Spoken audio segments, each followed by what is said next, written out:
Sumainyo ang Panginoon. At sumayo rin. Ang mabuting balita ng Panginoon ayon kay San Mateo. Papuri sa iyo, Panginoon.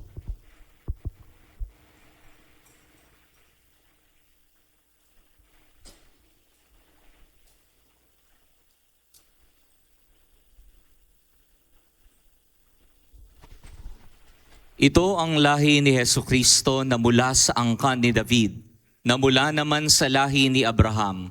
Si Abraham ang ama ni Isaac, si Isaac ang ama ni Jacob na ama ni Juda at ng kanyang mga kapatid. Naging anak naman ni Juda kay Tamar sina Fares at Zara. Si Fares ang ama ni Esrom at si Esrom ang ama ni Aram. Si Aram ang ama ni Aminadab, si Aminadab ang ama ni Naason na ama naman ni Salmon. Naging anak ni Salmon kay Rahab si Boaz, at naging anak naman ni Boaz kay Ruth si Obed. Si Obed ang ama ni Hese na ama ni Haring David. Naging anak ni David si Solomon sa dating asawa ni Urias. Si Solomon naman ang ama ni Roboam. Si Roboam ang ama ni Abias, at si Abias ang ama ni Asa. Si Asa ang ama ni Josaphat, at si Josaphat ang ama ni Horam na siya namang ama ni Ozias. Itong si Ozias ay ama ni Hotam na ama ni Akas. Si Akas ang ama ni Ezekias, si Ezekias ang ama ni Manases, at si Manases ang ama ni Amos na ama naman ni Hosayas. Si Hosayas ang ama ni Jeconias at ang kanyang mga kapatid. Panahon noon ng pagkakatapon ng mga Israelita sa Babylonia. Matapos ang pagkakatapon sa Babylonia, naging anak ni Jeconias si Salatiel na ama ni Zorobabel. Si Zorobabel ang ama ni Abiud na ama ni Eliakim. Si Eliakim ang ama ni Azor. Si Azor ang ama ni Sadok na ama ni Akim. Itong si Akim ang ama ni Eliud. Si Eliud ang ama ni Eleazar. Si Eleazar ang ama ni Matan na ama ni Jacob. At si Jacob ang ama ni Jose na asawa ni Maria. Si Maria naman ang ina ni Jesus na tinatawag na Kristo. Sa makatuwid, 14 ang salin lahi mula kay Abraham hanggang kay David. 14 mula kay David hanggang sa pagkakatapon ng mga Israelita sa Babylonia. At 14 din mula sa pagkakatapon sa Babylonia hanggang kay Kristo. Ang mabuting balita ng Panginoon. Pinupuri ka namin, Panginoong Hesukristo. Magandang umaga po sa inyong lahat. Magandang umaga din po. Palakpakan nga po natin ang Panginoon.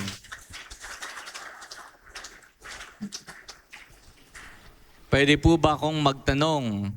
Taas po ang kamay ng mga taong nangangako na kompletuhin ang 9 days na simbang gabi. Taas po ang kamay. Ayan, marami pong nagtaas. Tatandaan ko po kayo ha. Naririto po kayo ngayon. Dapat araw-araw po tayong magsimba at tapusin po natin ang simbang gabi para sa Diyos, para sa Panginoon. Nakikita po natin ngayon yung ating paligid. Maningning na maningning, puro Christmas lights, puro Christmas decors. Gayon din sa ating harapan. Nakikita po natin dito sa gilid yung ating Advent wreath. 30 kandila ang nakasindi. Iisang kandila na lang po ang hindi pa po nasisindihan. Hudyat na malapit ng ipagdiwang ang Kapaskuhan sapagkat ilang tulog na lang. Parang hindi naman excited yung iba. Simbang gabi na simbang gabi, hindi tayo excited. Isa pa nga po, ilang tulog na lang? Palakpakan muli natin ang Panginoon. Nais ko pong umpisahan ang ating pagninilay sa isang kwento. Minsan daw po, may isang magtatay na nag-usap. Pinagagalitan ng tatay ang kanyang anak sapagkat palagi po itong bumabagsak sa mga pagsusulit, sa mga examination, sa eskwelahan. Sabi ng tatay, "Anak, ano ka ba naman? Bagsak ka na naman sa exam. Kapag sa susunod na bagsak ka, ay wag mo na akong tatawaging tatay." Yung bata umalis, pumasok sa kanyang eskwelahan, kinahapunan, umuwi siya ng bahay, at doon kinamusta siya ng kanyang tatay. Ang sabi ng tatay, "Anak, kamusta ka na? O, kamusta yung exam mo?" At sumagot yung anak, "Okay naman, tol." Huwag na raw pong tatawagin kasing tatay kapag siya'y bumagsak. Eto, bumagsak yung anak. Kaya hindi na siya tinawag na tatay. Pero kidding aside, my dear brothers and sisters, magandang tanongin natin ang ating mga sarili. Ganun din ba tayo? Kapag may kahihiyan sa pamilya, kailangan ba silang itakwil? Kapag may hindi maganda, kailangan ba silang itakwil?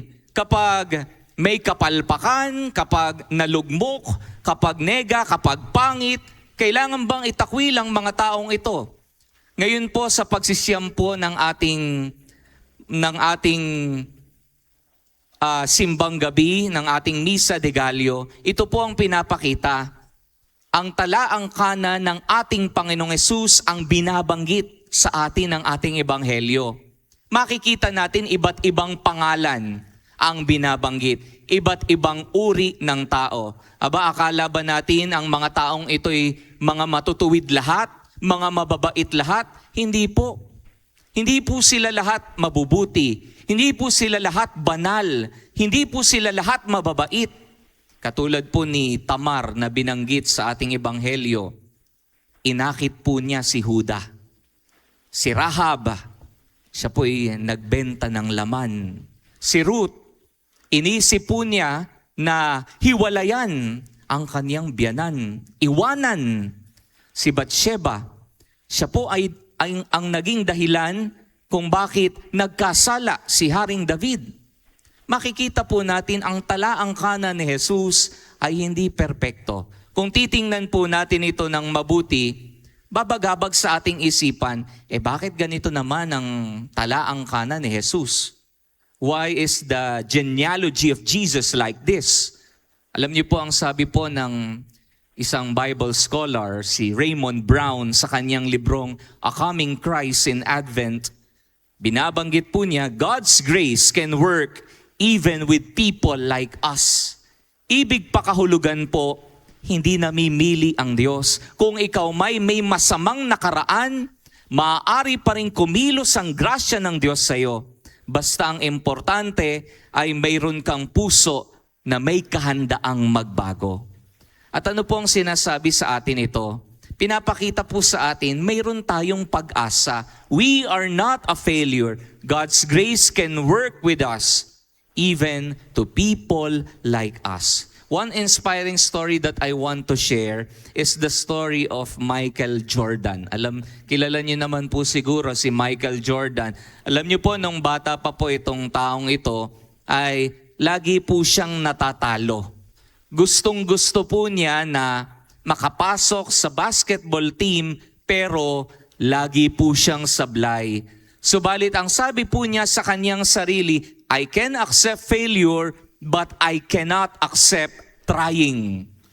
To sum it up, imagine him joining 300 basketball games and losing them all because of him.